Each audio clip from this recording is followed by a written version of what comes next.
You open your eyes in the morning, and the first sensation isn't hope or excitement, but a weight.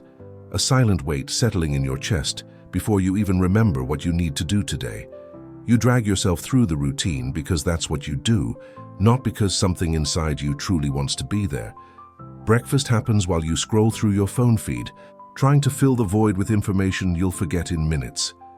At work, you perform tasks competently, but there's a strange distance between you and it all, as if you're watching your own life through a fogged-up window. Conversations flow superficially. You smile at the right moments, respond appropriately, but inside there's a silent question that never finds an answer. What's it all for? At night, when you're finally alone, the silence brings that familiar unease, that feeling that the days are passing like train cars you didn't choose to board, taking you nowhere in particular. You try to distract yourself with binge-watching shows, with online shopping, with anything to make the time pass faster, but in the gaps between distractions, there it is again. The feeling of living on autopilot, that your life isn't really yours, that you're just following a script written by others, while something essential inside you withers from lack of nourishment. But there's someone who understood this pain in a way no one else did. Someone who didn't just theorize about existential emptiness from a comfy armchair, but who was thrown into the deepest abyss humanity has ever created, and from there extracted truths that can completely transform how you experience every day of your life. Viktor Frankl survived 4 Nazi concentration camps, including Auschwitz, places where everything that defines a human being was systematically destroyed, where life was reduced to its rawest form. And it was precisely there, in literal hell, that he discovered something most people living in total comfort never find: the secret to living with intention while everyone around them lives on autopilot. Frankl noticed something extraordinary while observing who survived and who gave up in that scenario of absolute horror. It wasn't necessarily the physically strongest, nor the youngest, nor those in better initial health. It was those who had a why to live for. He saw robust men waste away in weeks because they lost all hope, while others, physically frail, persisted months beyond what seemed humanly possible because they had something waiting for them on the other side of that suffering. One had a wife he loved deeply and fantasized about reuniting with. Another had an unfinished book he needed to complete. A third had children who depended on him. Their why was bigger than their immediate suffering. This observation became the heart of logotherapy, the therapeutic school Frankl founded, whose central principle can be summarized in a phrase he borrowed from Nietzsche: "He who has a why to live can bear almost anyhow."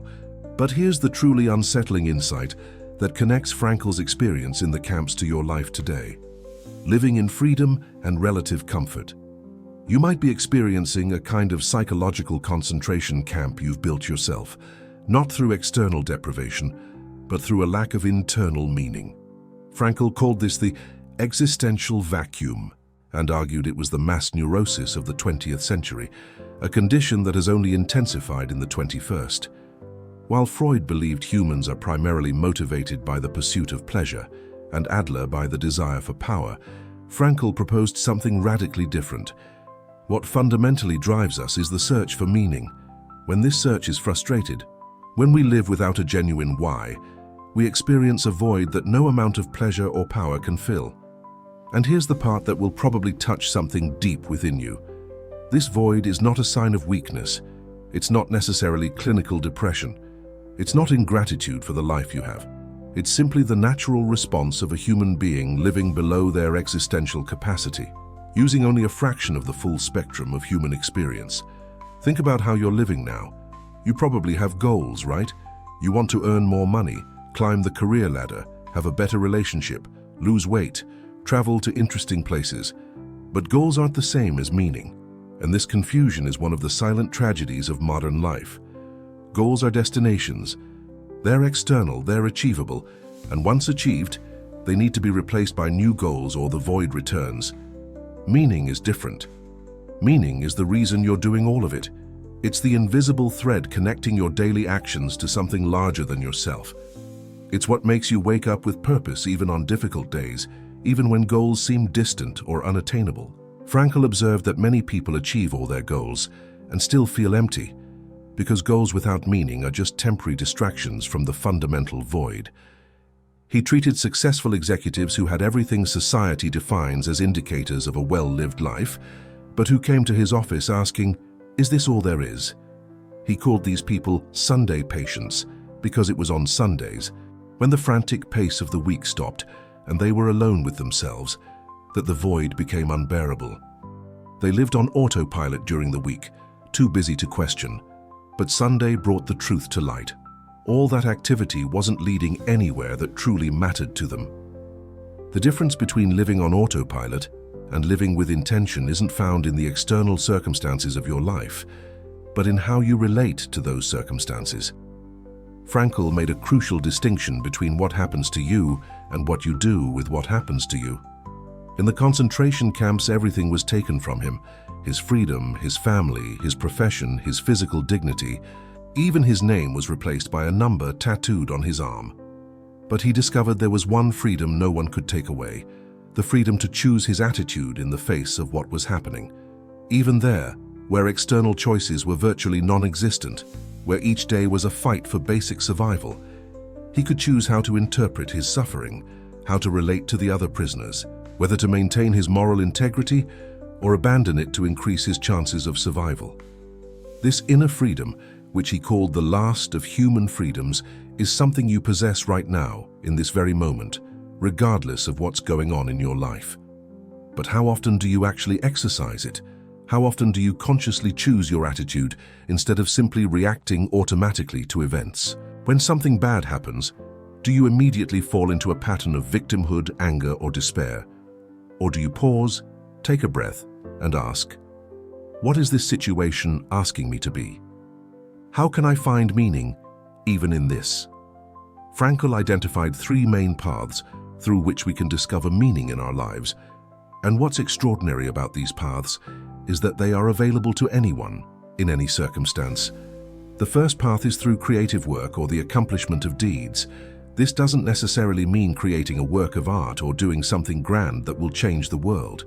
It means engaging in an activity that you feel is worthwhile, that contributes something beyond yourself, that expresses your unique values or talents. It could be the way you care for your family, how you approach your job even if it's a simple one, how you develop a skill, how you help others. The issue isn't the magnitude of the activity, but the quality of presence and intention you bring to it.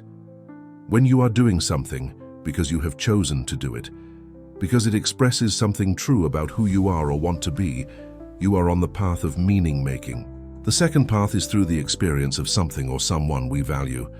Frankl spoke especially of love, not in a superficial romantic sense, but in the sense of truly seeing another person in all their uniqueness and potentiality. When you deeply love someone, when you appreciate the beauty of nature or art, when you have experiences that connect you to something larger than yourself, you are experiencing meaning. These moments pull you out of autopilot because they demand total presence, because they cannot be lived second-hand or superficially. And now I want to pause and really talk to you. I know many of you watching this video live a good portion of your days on autopilot, fulfilling obligations, responding to external demands, but carrying within you a quiet restlessness about whether all of this truly matters in the end. So tell me here in the comments, can you identify a genuine why that guides your daily choices? Or do you feel like you're just going with the flow without a clear direction that is truly your own? If you feel this lack of clear direction, simply write, "I need to find my why." You don't need to elaborate if you don't want to. And know that by doing so, you are helping other people here in the comments feel less alone in this search. It's often liberating just to see that others are also on this journey of trying to live with more intention instead of just reacting to what life throws at you. Your courage to acknowledge this in the comments creates a safe space for others who carry the same restlessness but have never spoken it out loud. Let's create a community here of people who are willing to question, to seek something deeper. The third path Frankl identified for finding meaning is perhaps the most challenging and also the most transformative, through the attitude we adopt in the face of unavoidable suffering. This is crucial because many philosophies and therapeutic approaches treat suffering as something to be eliminated at all costs, as a glitch in the system that needs to be fixed. Frankl didn't deny that we should alleviate suffering when possible, But he recognized a difficult truth. There is suffering that cannot be eliminated. There are losses that cannot be reversed. There are situations that have no external solution. When his father, mother, brother, and wife died in the camps, there was nothing Frankl could do to change that. When he himself was starving, freezing, being beaten, there was no magic way out. But there was still a fundamental choice available to him: how to relate to that suffering. He could let the suffering destroy him completely, turn him into an animal concerned only with brutal survival, or he could find a way to preserve his humanity even there. He chose the latter path, and he did so by seeking meaning, even in suffering. The meaning he found was multifaceted: to survive, to bear witness to what happened and ensure it would not be forgotten, to use that extreme experience to develop his ideas about psychology and human existence, to maintain his moral integrity as an act of silent resistance against dehumanization. Suffering didn't become good or desirable, but it became bearable because it had meaning. This idea has profound implications for your life right now. Are you struggling with something? Maybe a chronic illness, perhaps the loss of a loved one, a career setback, or a limitation you can't overcome. The Franklian perspective doesn't ask you to pretend everything is okay or to force positive thinking.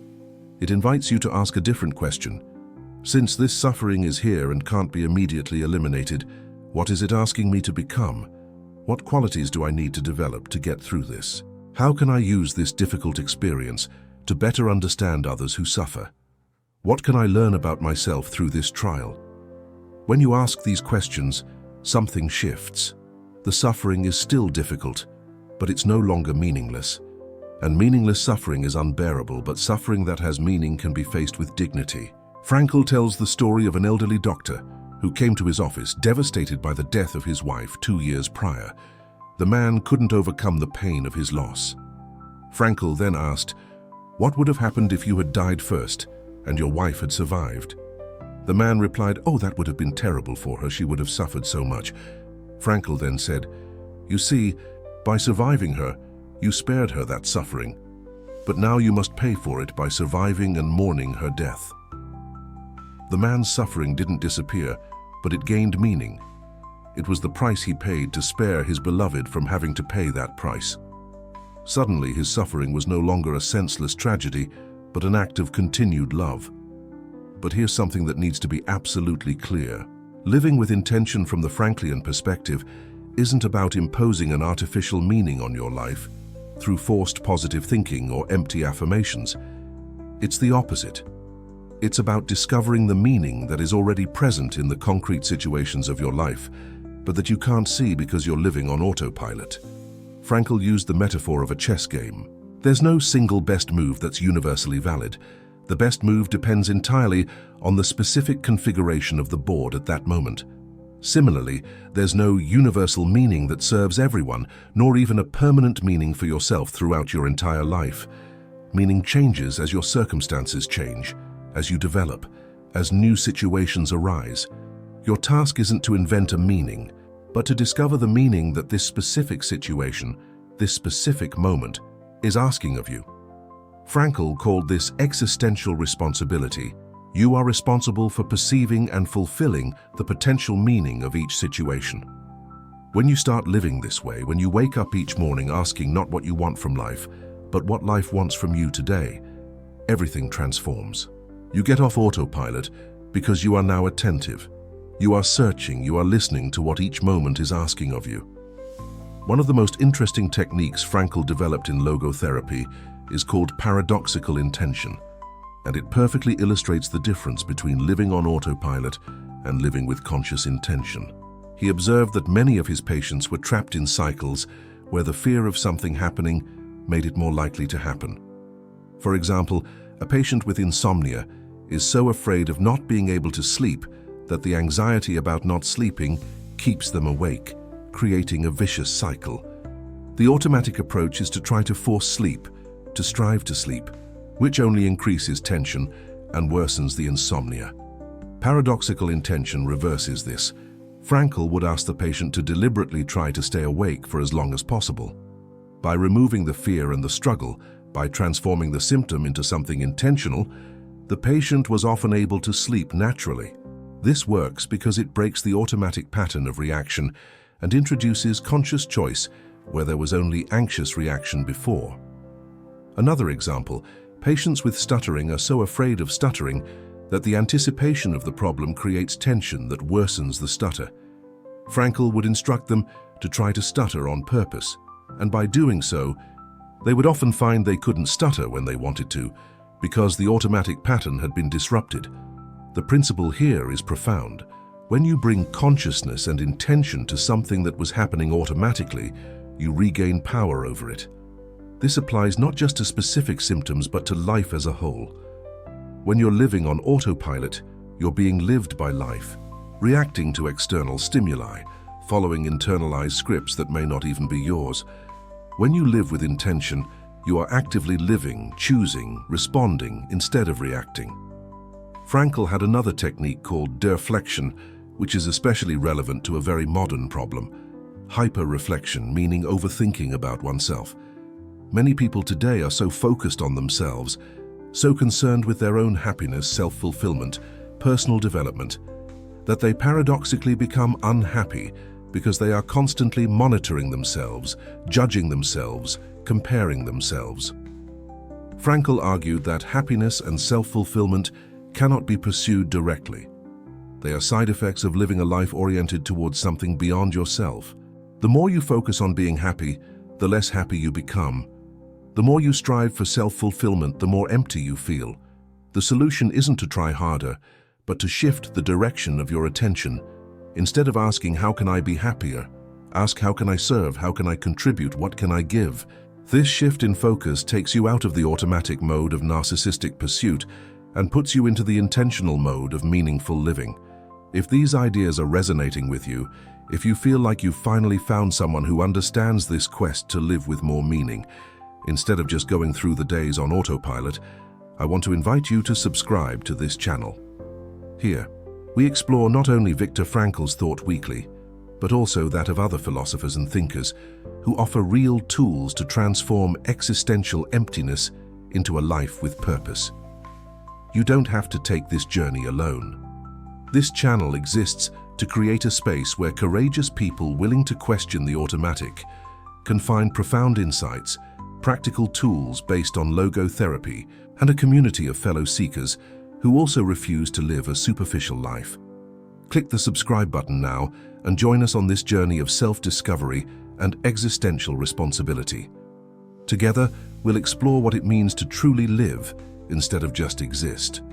Viktor Frankl made an important distinction between two types of conscience: common moral conscience, which tells us right from wrong according to social codes, and what he called existential conscience, which is much deeper and more personal. Existential conscience is that inner voice that tells you when you are living authentically, when you are being true to your unique potential, when you are fulfilling the meaning that only you can fulfill. This conscience doesn't speak in terms of universal right and wrong, but in terms of true and false for you specifically. When you're living on autopilot, following external expectations, doing what everyone else does, you might be morally correct by social standards, but existentially false, betraying your own uniqueness. Existential conscience creates that discomfort you feel when you're living a life that isn't truly yours, when you're wasting your time and talents on things that don't matter deeply to you, when you're putting off what you know you should be doing.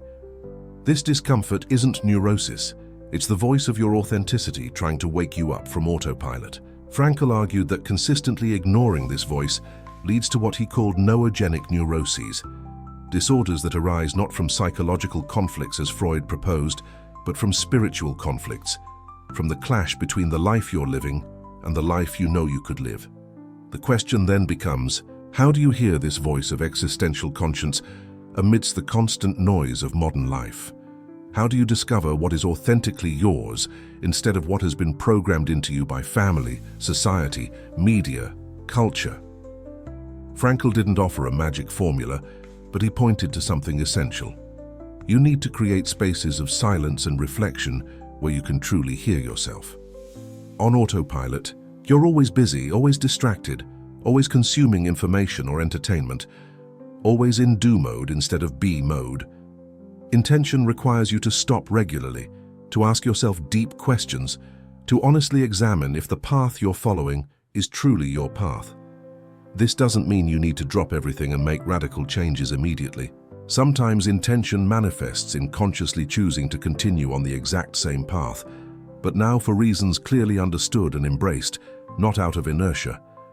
The difference between doing something on autopilot and doing the same thing with intention is vast. One drains energy and meaning, the other generates vitality and purpose.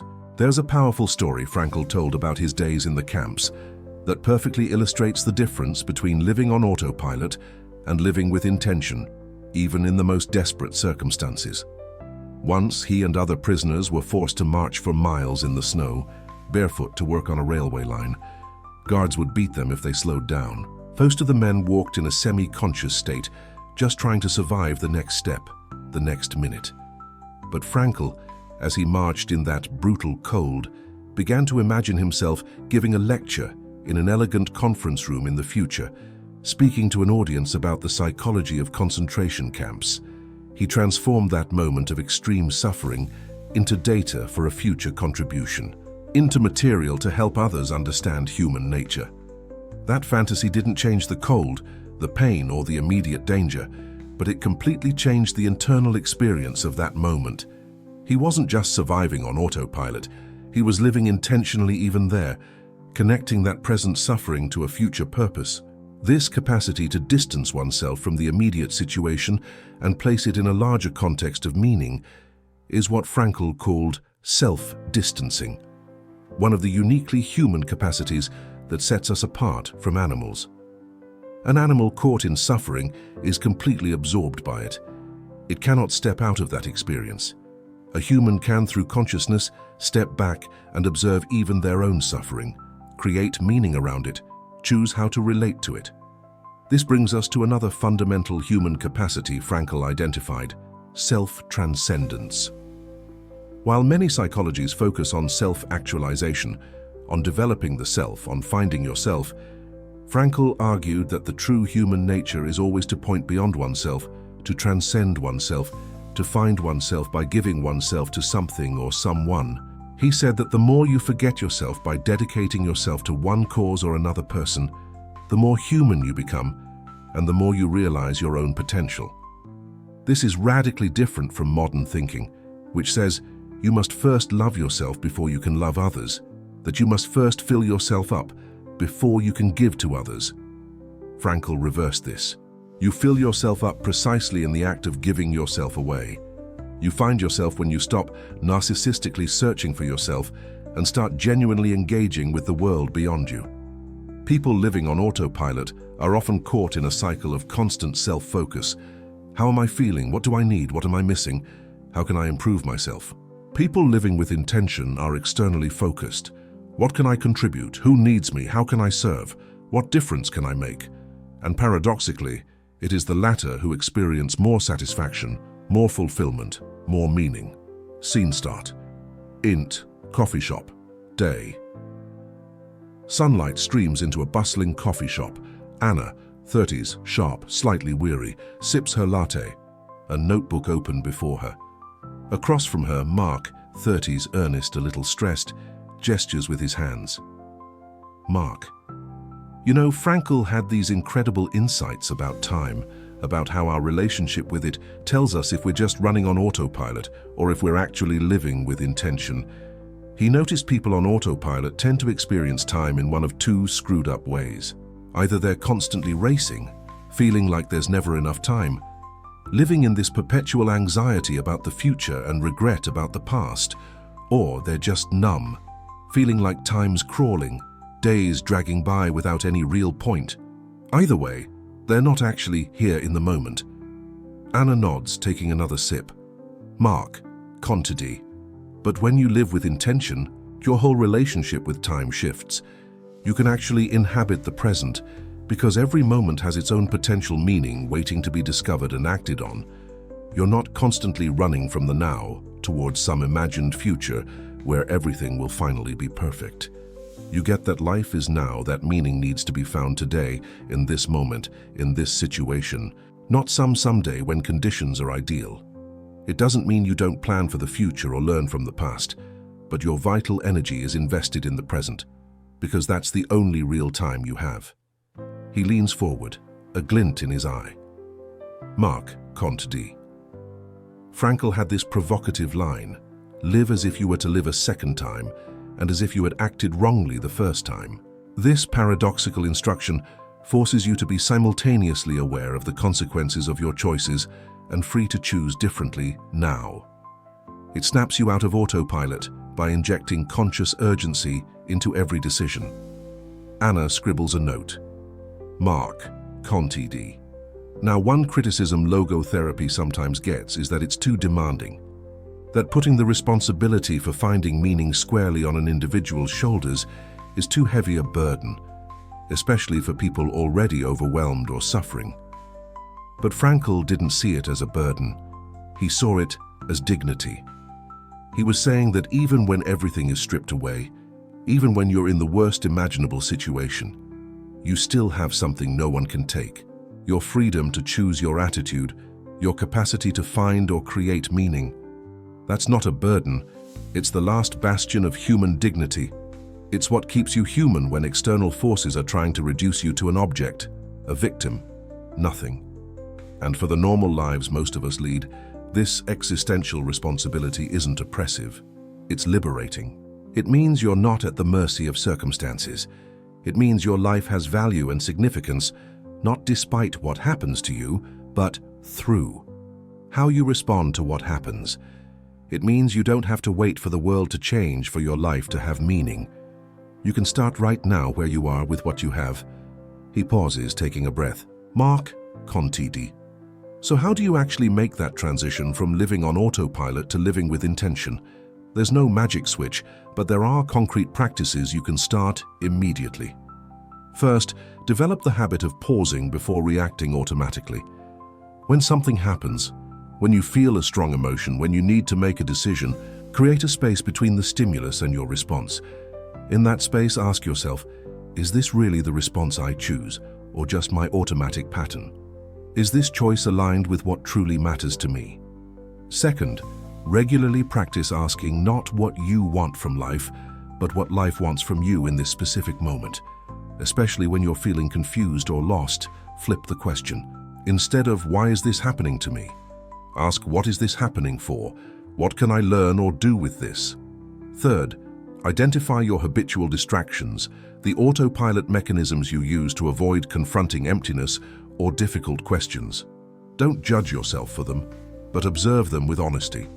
Endless social media scrolling, overworking, substances, superficial relationships, compulsive entertainment. What are you using to fill the space where reflection and intention should be? Fourth, find or create opportunities for self-transcendence, for giving yourself to something larger than you. It doesn't have to be grand. It can be simply being truly present for someone who needs you, contributing your work to the best of your ability, creating something that expresses your values, caring for someone or something with genuine dedication. Anna looks up from her notebook, her expression thoughtful. Mark, Conti D. Frankl reminds us that the meaning of life differs from person to person, from day to day, from hour to hour. What matters isn't the meaning of life in general, but the specific meaning of your life at a given moment.